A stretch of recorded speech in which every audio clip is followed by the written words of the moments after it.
employee of government is officially appointed, has an ID of government, and has a job description.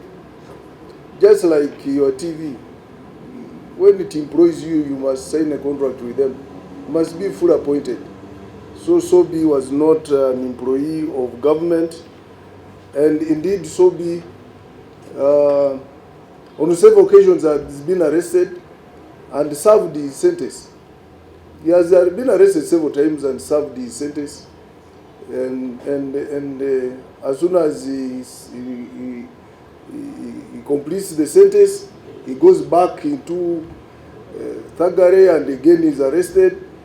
The last time when he finished the sentence, I saw him on TV even saying he had been saved, he was now a Christian. So he was not an employee of government, and unfortunately he's not alive now. I don't want to talk much about the dead. I can only pray that his soul rests in peace.